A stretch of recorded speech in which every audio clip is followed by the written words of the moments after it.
धार नगरी, परमार साम्राज्य की राजधानी।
गुरुकुल की रात की लड़ाई और भोज का पहला युद्ध।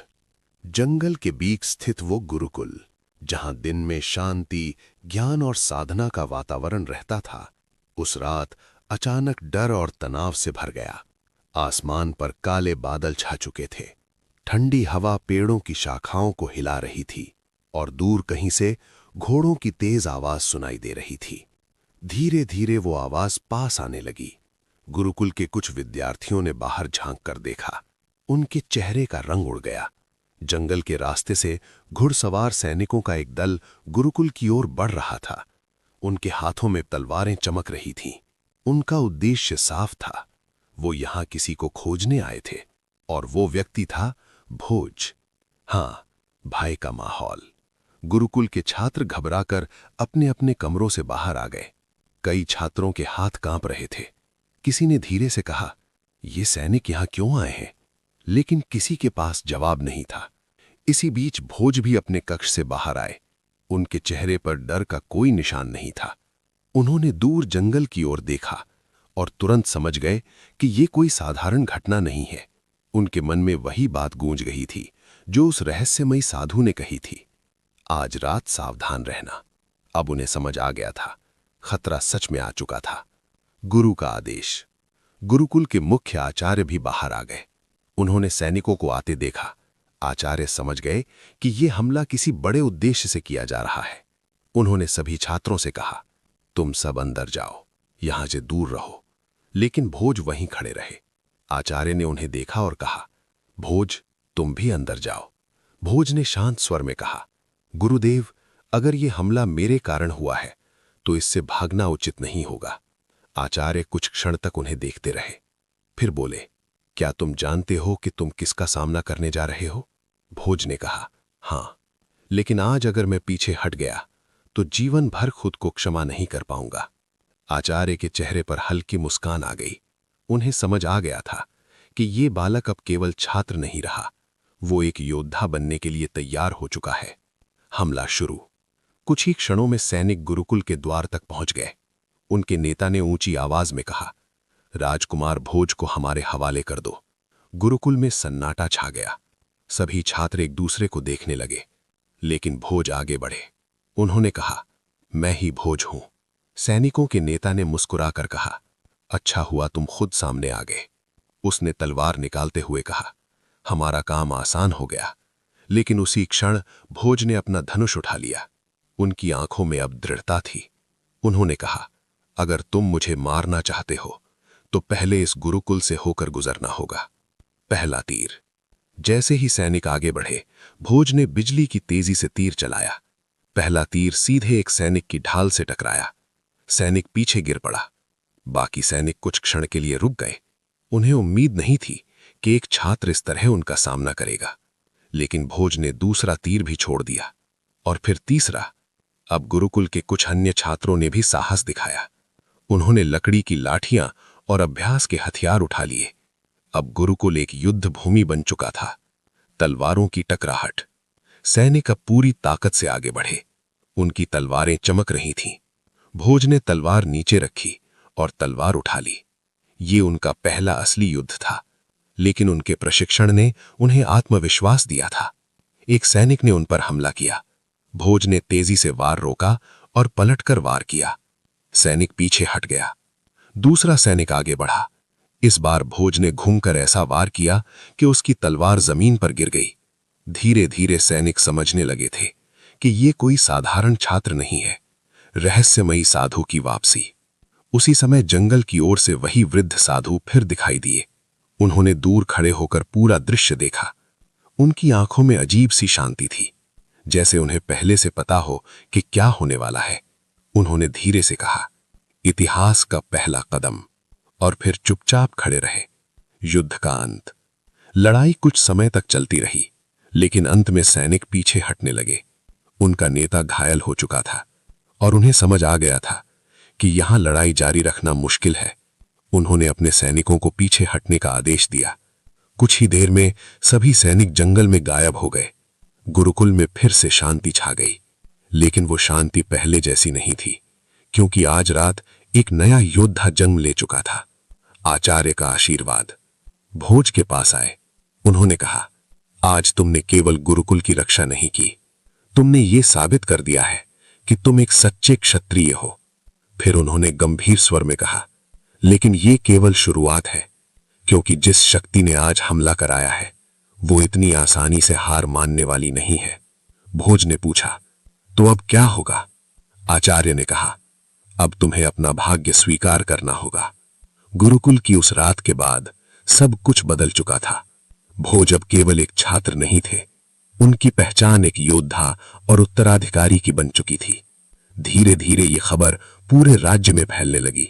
लोगों को पता चल गया कि भोज जिंदा है और अब पहले से कहीं ज्यादा मजबूत हो चुके हैं। धार नगरी में लोग आपस में बातें करने लगे। कई लोगों ने कहा, अगर भोज वापस आए तो शायद राज्य फिर से पहले जैसा बन सकता है। मुंज के शासन से लोग खुश नहीं थे, कर बढ़ रहे थे, कई जगहों पर विद्रोह की स्थिति बनने लगी थी।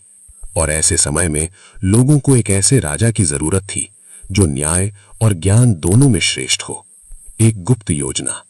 राज्य के कुछ पुराने मंत्री जो कभी राजा सिंधुराज के साथ काम करते थे, उन्होंने गुप्त रूप से एक योजना बनानी शुरू की। उन्होंने सोचा, अगर भोज को सही समय पर समर्थन मिल जाए तो वो सिंहासन वापस ले सकते हैं। लेकिन यह काम आसान नहीं था, क्योंकि मुंज अभी भी बहुत शक्तिशाली थे। भोज का निर्णय। जब भोज को इन सब बातों का पता चला तो उन्होंने गहरी सोच में डूबकर कहा, सिंहासन के लिए युद्ध करना आसान है, लेकिन राज्य को न्याय देना कठिन है। फिर उन्होंने कहा, अगर मुझे राजा बनना है तो केवल शक्ति से नहीं, धर्म और न्याय से बनना होगा। ये सुनकर सभी मंत्री प्रभावित हो गए। उन्हें समझ आ गया था कि यही वो व्यक्ति है जो राज्य को सही दिशा दे सकता है। यात्रा की शुरुआत। कुछ ही समय बाद भोज ने गुरुकुल छोड़ने का निर्णय लिया। उन्होंने अपने गुरु के चरण छुए। आचार्य ने कहा, अब समय आ गया है कि तुम अपने भाग्य की ओर बढ़ो। भोज ने अंतिम बार गुरुकुल को देखा और फिर जंगल के रास्ते आगे बढ़ गए। ये केवल एक यात्रा नहीं थी, ये उस कहानी की शुरुआत थी जो आगे चलकर उन्हें बना देगी भारत के इतिहास का सबसे महान विद्वान राजा। जंगल की उस सुबह में हल्की धुंध फैली हुई थी। पेड़ों के बीच से सूरज की किरणें जमीन पर गिर रही थीं और उसी रास्ते पर धीरे धीरे आगे बढ़ रहा था एक युवा योद्धा। वो कोई साधारण यात्री नहीं था, वो था भोज। गुरुकुल छोड़ने के बाद अब उसकी यात्रा शुरू हो चुकी थी। यह यात्रा केवल एक राजकुमार की नहीं थी, ये एक ऐसे व्यक्ति की यात्रा थी जो इतिहास बदलने वाला था। लेकिन भोज को अभी यह नहीं पता था कि आने वाले दिनों में उन्हें कितनी कठिन परीक्षाओं से गुजरना पड़ेगा। बदलता हुआ राज्य। धार नगरी से दूर गांवों में हालात अच्छे नहीं थे। कई जगहों पर किसान परेशान थे, कर बहुत बढ़ा दिए गए थे, छोटे छोटे सरदार अपनी शक्ति दिखाने लगे थे। लोगों के बीच एक ही बात बार बार सुनाई देती थी, काश राजा सिंधुराज जैसे शासक फिर मिल जाते। और कुछ लोग धीरे से कहते, सुना है उनका पुत्र भोज अभी जीवित है। भोज ने ये बातें रास्ते में कई बार सुनी, लेकिन उन्होंने अपनी पहचान छिपा कर रखी, क्योंकि वो पहले राज्य की सच्चाई समझना चाहते थे। पहली मुलाकात। एक दिन भोज एक छोटे गांव में पहुंचे। गांव के लोग चिंतित दिखाई दे रहे थे। कुछ सैनिक वहां खड़े थे और किसानों से जबरन कर वसूल रहे थे। एक वृद्ध किसान ने कहा, हमारे पास देने के लिए कुछ नहीं बचा है, लेकिन सैनिक ने उसे धक्का दे दिया। भोज ये सब देख रहे थे। उनके भीतर क्रोध जाग उठा, लेकिन उन्होंने खुद को शांत रखा। फिर वो धीरे से सैनिकों के पास गए। उन्होंने कहा, क्या यही राजा का आदेश है? सैनिक हंसने लगे। उनमें से एक ने कहा, तुम कौन होते हो पूछने वाले? भोज ने शांत स्वर में कहा, एक ऐसा व्यक्ति जो अन्याय सहन नहीं कर सकता। पहला संघर्ष। सैनिकों को यह बात पसंद नहीं आई। उन्होंने तलवार निकाल ली, लेकिन भोज पहले से तैयार थे। उन्होंने तेजी से सैनिक का वार रोका, फिर एक झटके में उसकी तलवार जमीन पर गिरा दी।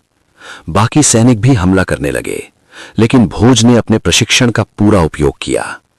कुछ ही क्षणों में सभी सैनिक जमीन पर पड़े थे। गांव वाले ये देखकर हैरान रह गए। एक युवक ने पूछा, आप कौन हैं? भोज कुछ क्षण चुप रहे, फिर उन्होंने कहा, मैं केवल एक यात्री हूं जो चाहता है कि न्याय जीवित रहे। खबर फैलने लगी। उस घटना के बाद आसपास के गांवों में एक नई कहानी फैलने लगी। लोग कहने लगे कि एक रहस्यमय योद्धा आया है जो गरीबों की मदद करता है। कई लोगों को शक होने लगा कि वो व्यक्ति कोई साधारण यात्री नहीं है, लेकिन किसी को सच पता नहीं था। पुराने मंत्री से मुलाकात। कुछ दिनों बाद भोज की मुलाकात एक वृद्ध व्यक्ति से हुई। वो कभी राजा सिंधुराज के दरबार में मंत्री रह चुके थे। उन्होंने भोज को देखते ही पहचान लिया। वो तुरंत उनके चरणों में झुक गए। उन्होंने कहा, राजकुमार, हम आपका इंतजार कर रहे थे। भोज चौंक गए। उन्होंने पूछा, आप मुझे कैसे पहचानते हैं? वृद्ध मंत्री ने मुस्कुराकर कहा, जिसकी आंखों में न्याय की आग हो उसे पहचानना मुश्किल नहीं होता।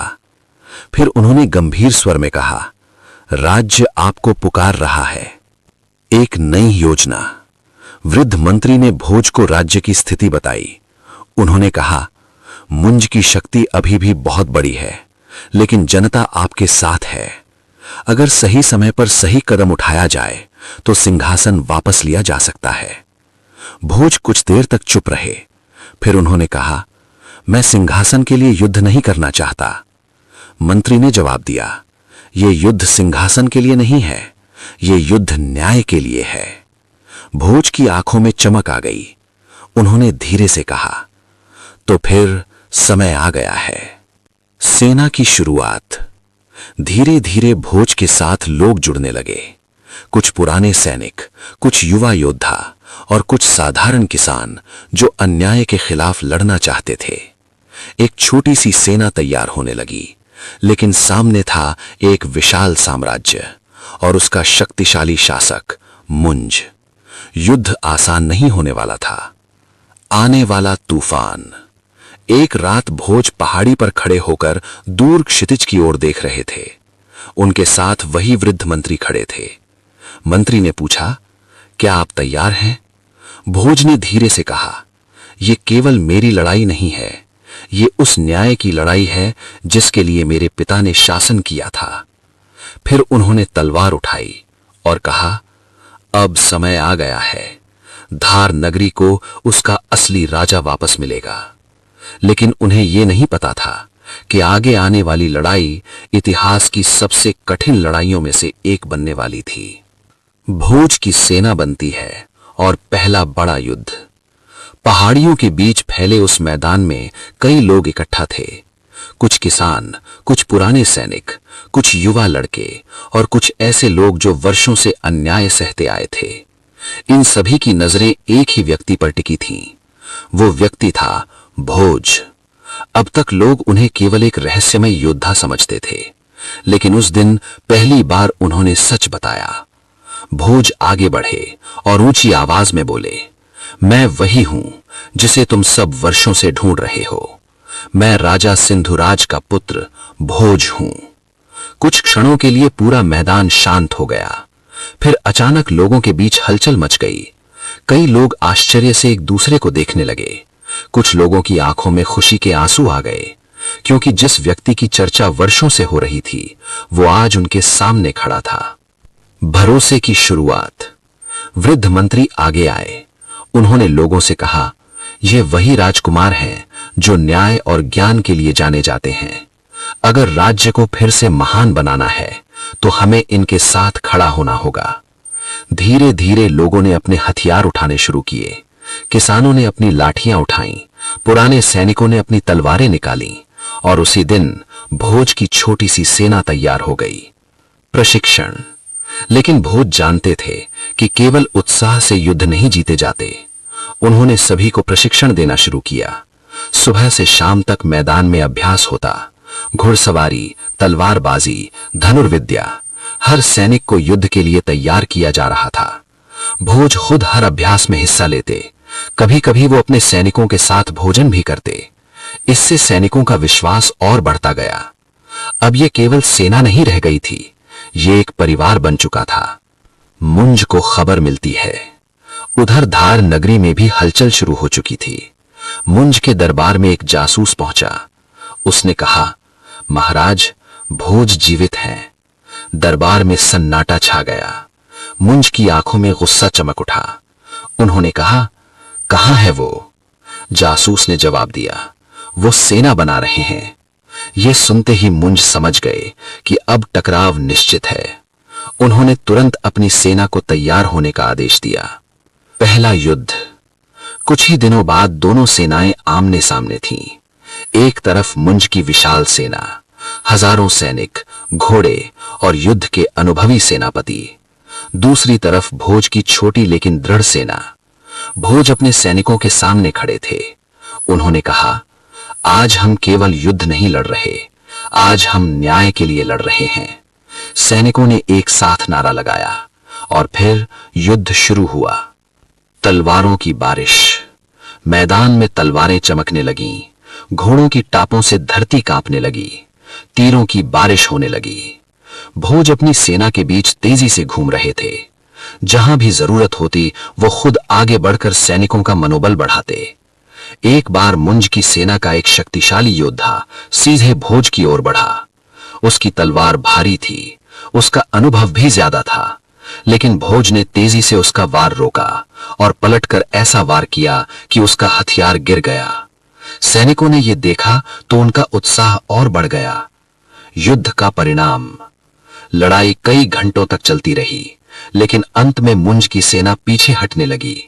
उन्हें उम्मीद नहीं थी कि भोज की छोटी सेना इतनी मजबूती से लड़ेगी। जब युद्ध समाप्त हुआ तो मैदान में शांति छा गई।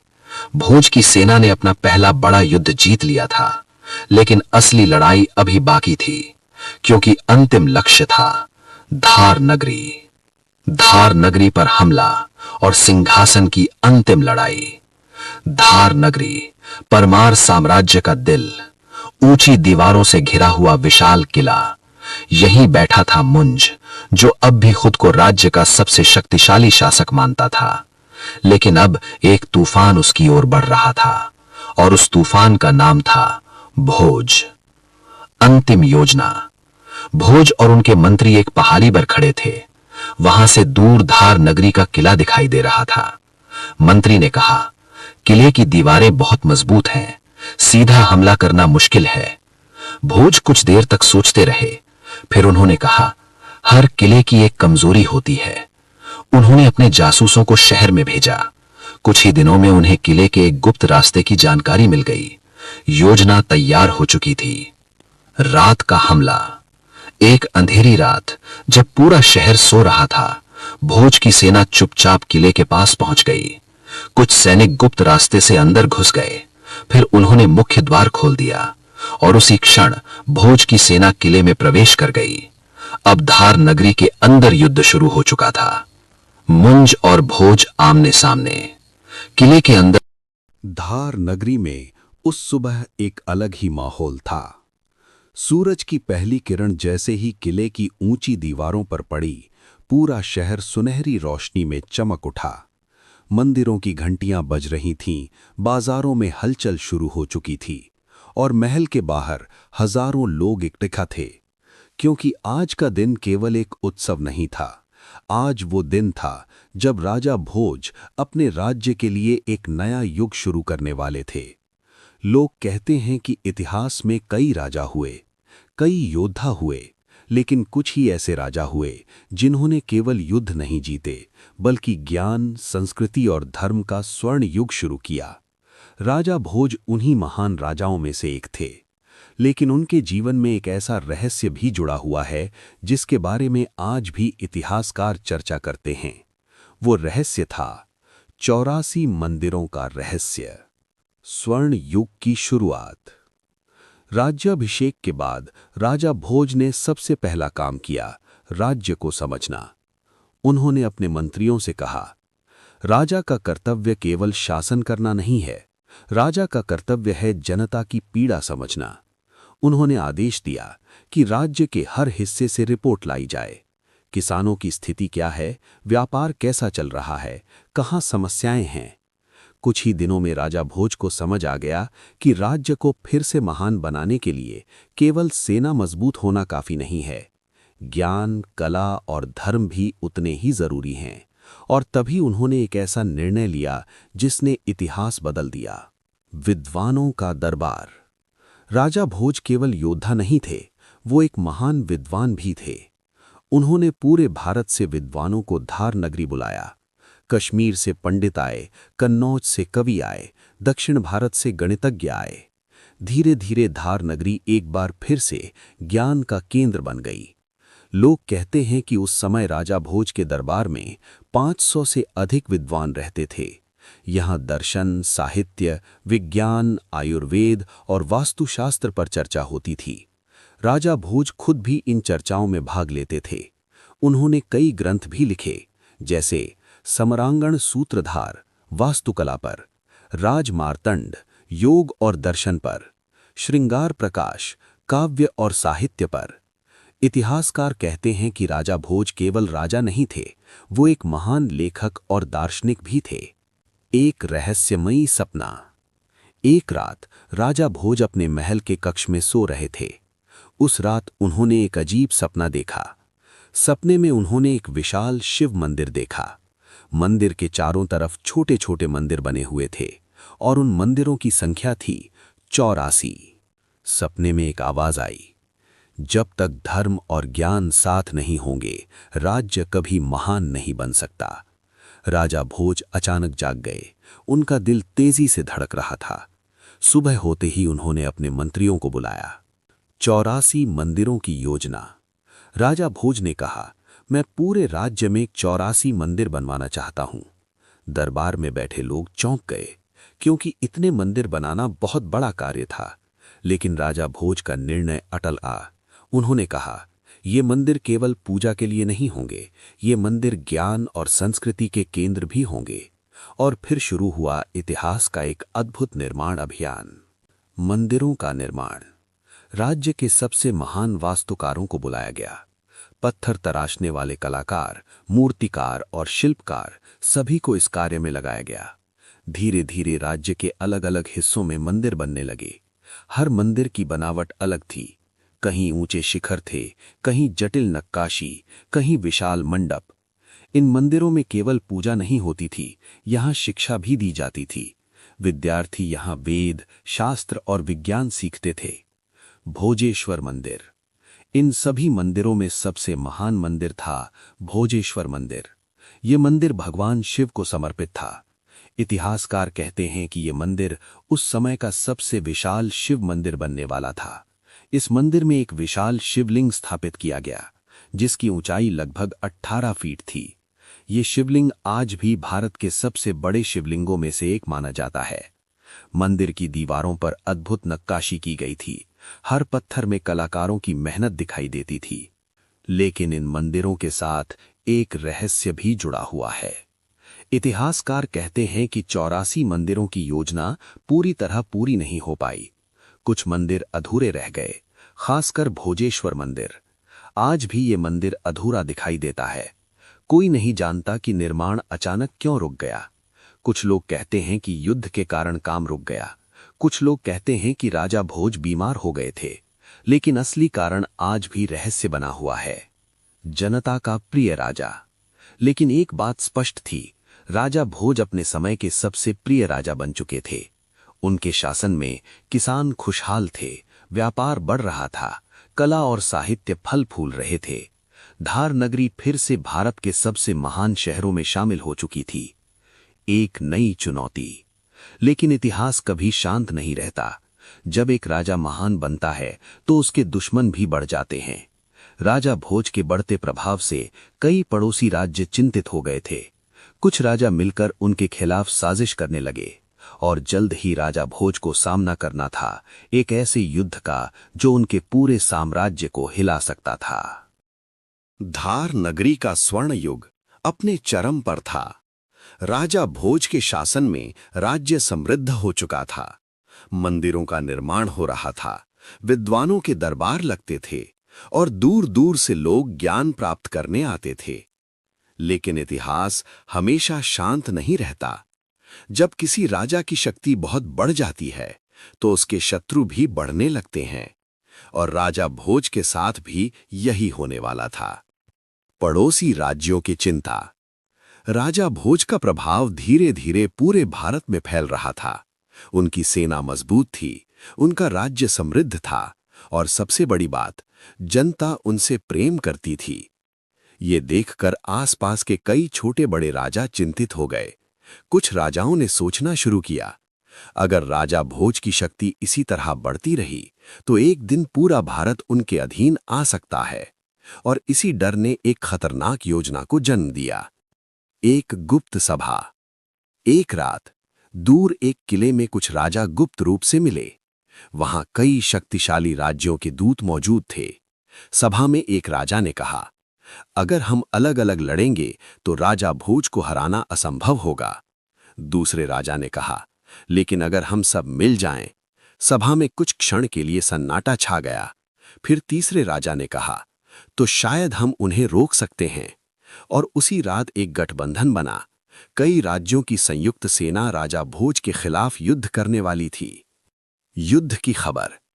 कुछ दिनों बाद ये खबर धार नगरी पहुंची। राजा भोज के दरबार में हलचल मच गई।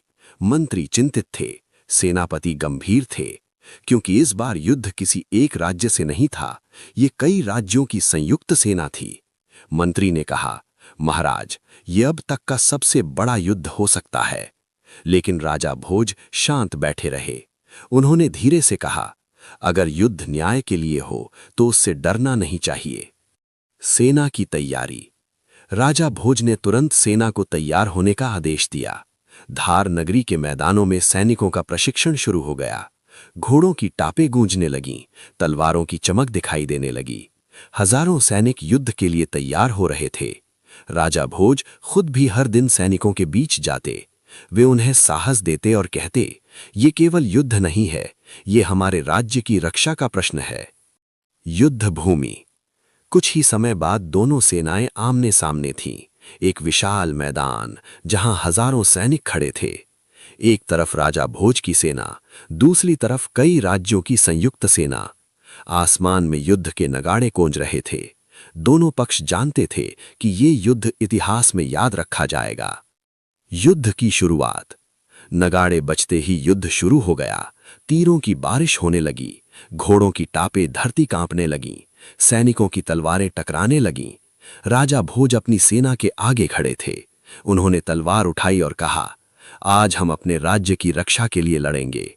सैनिकों ने एक साथ युद्ध का नारा लगाया और फिर भीषण युद्ध शुरू हो गया। राजा भोज की वीरता। युद्ध के बीच राजा भोज स्वयं आगे बढ़कर लड़ रहे थे। उनकी तलवार बिजली की तरह चल रही थी। जहां भी वो जाते वहां उनकी सेना का उत्साह बढ़ जाता। एक बार दुश्मन की सेना का एक बड़ा दल सीधे उनकी ओर बढ़ा, लेकिन राजा भोज पीछे नहीं हटे। उन्होंने अकेले ही कई योद्धाओं का सामना किया। उनकी वीरता देखकर सैनिकों का साहस और बढ़ गया। युद्ध का निर्णायक क्षण। युद्ध कई घंटों तक चलता रहा। दोनों पक्षों को भारी नुकसान हुआ, लेकिन अंत में एक निर्णायक क्षण आया। राजा भोज ने अपनी सेना को एक विशेष रणनीति अपनाने का आदेश दिया। उनकी सेना ने दुश्मन को चारों ओर से घेर लिया। ये देखकर दुश्मन की सेना घबरा गई। कुछ ही समय में उनका मनोबल टूट गया और धीरे धीरे वे पीछे हटने लगे। महान विजय। जब सूर्य अस्त होने लगा तो युद्ध समाप्त हो चुका था। राजा भोज की सेना विजयी हुई थी। पूरा मैदान जयकारों से गूंज उठा। सैनिकों ने अपने राजा की जय जयकार की। ये उनके जीवन की सबसे बड़ी विजय थी। लेकिन इस विजय के बाद एक अजीब घटना शुरू होने वाली थी। रहस्यमयी बीमारी। युद्ध के कुछ समय बाद राजा भोज की तबीयत अचानक खराब होने लगी। शुरुआत में ये एक साधारण थकान लग रही थी, लेकिन धीरे धीरे उनकी हालत बिगड़ने लगी। राज्य के वैद्य बुलाए गए। उन्होंने कई प्रकार की औषधियां दी, लेकिन बीमारी ठीक नहीं हो रही थी। दरबार में चिंता बढ़ने लगी। अजीब लक्षण। राजा भोज की बीमारी बहुत अजीब थी। कभी उन्हें तेज बुखार आता, कभी अचानक कमजोरी महसूस होती, कभी कभी उन्हें ऐसा लगता जैसे शरीर में शक्ति ही नहीं बची। वैद्य समझ नहीं पा रहे थे कि ये कौन सी बीमारी है। रहस्य और डर। राज्य में अफवाहें फैलने लगीं। कुछ लोग कहने लगे ये किसी दुश्मन की चाल है, कुछ लोग कहने लगे शायद किसी ने जादू टोना किया है। दरबार में भी चिंता बढ़ने लगी, क्योंकि अगर राजा भोज बीमार पड़ जाते तो राज्य फिर संकट में आ सकता था। एक रहस्यमयी साधु। इसी समय एक दिन महल के द्वार पर एक साधु आया। उसने कहा, मैं राजा भोज से मिलना चाहता हूं। सैनिकों ने पहले उसे रोका, लेकिन जब उसने कहा कि वो राजा की बीमारी का कारण जानता है तो उसे दरबार में ले जाया गया। साधु ने राजा भोज को देखा, फिर कुछ क्षण चुप रहा और धीरे से कहा, ये केवल बीमारी नहीं है। दरबार में बैठे सभी लोग चौंक गए। साधु ने आगे कहा, ये एक रहस्य है जिसका संबंध उस युद्ध से है। पूरा दरबार स्तब्ध रह गया। साधु ने आगे कहा, अगर इस रहस्य को नहीं समझा गया तो राजा भोज की जान भी जा सकती है। दरबार में सन्नाटा छा गया, क्योंकि अब ये केवल बीमारी का प्रश्न नहीं था, ये एक रहस्य बन चुका था और इस रहस्य को सुलझाना राज्य के लिए बहुत जरूरी था। लेकिन किसी को ये नहीं पता था कि इस रहस्य के पीछे छिपी सच्चाई इतिहास की सबसे अजीब कहानियों में से एक बनने वाली है। धार नगरी की शाम उस दिन कुछ अलग थी। आसमान में सूरज धीरे धीरे डूब रहा था और महल की ऊंची दीवारों पर उसकी लाल रोशनी पड़ रही थी। राजा भोज अपने महल की छत पर खड़े थे। उनकी आंखें दूर क्षितिज की ओर देख रही थीं, जैसे वो आने वाले समय को समझने की कोशिश कर रहे हों। उनका जीवन युद्धों, ज्ञान और महान कार्यों से भरा हुआ था। उन्होंने मंदिर बनवाए, विद्वानों को सम्मान दिया और अपने राज्य को स्वर्ण युग में पहुंचाया। लेकिन इतिहास का एक नियम है, हर महान राजा के जीवन में एक अंतिम परीक्षा जरूर आती है, और राजा भोज के लिए वो समय अब आने वाला था। राजा भोज की शक्ति और प्रसिद्धि पूरे भारत में फैल चुकी थी, लेकिन उनकी सफलता से कई दुश्मन भी बन चुके थे। कुछ पड़ोसी राजा अभी भी उनसे हार का बदला लेना चाहते थे। उन्होंने एक बार फिर गुप्त रूप से योजना बनाई। उनका लक्ष्य केवल एक था, राजा भोज को हराना। कुछ ही महीनों में कई राज्यों की सेनाएं फिर से एक साथ इकट्ठा होने लगीं। ये राजा भोज की जीवन की सबसे बड़ी चुनौती बनने वाली थी। धार नगरी में भी युद्ध की तैयारी शुरू हो गई। सेनापति ने राजा भोज से कहा, महाराज, दुश्मन की सेना बहुत बड़ी है, ये युद्ध आसान नहीं होगा। राजा भोज कुछ क्षण चुप रहे, फिर उन्होंने कहा, अगर जीवन में संघर्ष न हो तो महानता भी नहीं होती। उन्होंने सेना को तैयार रहने का आदेश दिया। कुछ ही दिनों बाद दोनों सेनाएं एक विशाल मैदान में आमने सामने थीं। ये युद्ध पहले से भी बड़ा था। हजारों सैनिक, सैकड़ों घोड़े और युद्ध के नगाड़ों की आवाज। जब नगाड़े बजे तो इतिहास का एक और अध्याय शुरू हो गया। राजा भोज अब उम्र में पहले जैसे युवा नहीं रहे थे, लेकिन उनका साहस अब भी वैसा ही था। वो खुद घोड़े पर सवार होकर युद्ध भूमि में उतरे। उनकी तलवार अब भी बिजली की तरह चल रही थी। जहां भी वो जाते, उनकी सेना का उत्साह बढ़ जाता। सैनिकों ने अपने राजा के साथ मिलकर बहादुरी से युद्ध किया। निर्णायक क्षण। युद्ध कई घंटों तक चलता रहा। दोनों पक्षों को भारी नुकसान हुआ, लेकिन अंत में राजा भोज की रणनीति काम आई। उनकी सेना ने दुश्मन को घेर लिया। धीरे धीरे दुश्मन की सेना पीछे हटने लगी और आखिरकार राजा भोज की सेना विजयी हुई। यह उनके जीवन की एक और महान विजय थी, लेकिन इस विजय की कीमत बहुत भारी थी। युद्ध के कुछ समय बाद राजा भोज की तबीयत फिर से खराब होने लगी। अब उनकी उम्र भी बढ़ चुकी थी। वैद्य उनके इलाज की कोशिश कर रहे थे, लेकिन राजा भोज समझ चुके थे कि उनका जीवन अब अपने अंतिम चरण में है। एक दिन उन्होंने अपने मंत्रियों और विद्वानों को बुलाया। उन्होंने कहा, राजा का जीवन हमेशा लंबा नहीं होता, लेकिन उसके कार्य हमेशा जीवित रहते हैं। उन्होंने अपने उत्तराधिकारी को सलाह दी, राज्य को शक्ति से नहीं, न्याय और ज्ञान से चलाना। दरबार में बैठे सभी लोग भावुक हो गए। राजा भोज के बारे में एक और रहस्य भी प्रसिद्ध है। लोग कहते हैं कि उनके पास एक विशाल खजाना था। ये खजाना केवल सोने चांदी का नहीं था। इसमें दुर्लभ ग्रंथ, कीमती रत्न और कई रहस्यमयी वस्तुएं भी थीं। कुछ इतिहासकार मानते हैं कि राजा भोज ने अपने जीवन के अंत में उस खजाने को कहीं गुप्त स्थान पर छिपा दिया था, ताकि वो गलत हाथों में न जाए। आज तक उस खजाने का सही स्थान कोई नहीं जान पाया। ये इतिहास के सबसे बड़े रहस्यों में से माना जाता है। राजा भोज के निधन के बाद भी उनका नाम इतिहास में अमर हो गया। उनके बनाए मंदिर, उनके लिखे ग्रंथ और उनके न्यायपूर्ण शासन की कहानियां आज भी सुनाई जाती हैं। भारत में आज भी एक कहावत कही जाती है, कहां राजा भोज, कहां गंगू तेली। ये कहावत बताती है कि राजा भोज कितने महान और प्रतिष्ठित राजा थे। धार नगरी आज भी मौजूद है, भोजेश्वर मंदिर आज भी खड़ा है और राजा भोज की कहानी आज भी लोगों को प्रेरित करती है, क्योंकि ये केवल एक राजा की कहानी नहीं है, ये एक ऐसे व्यक्ति की कहानी है जिसने ज्ञान, न्याय और साहस से इतिहास में अपना नाम अमर कर दिया।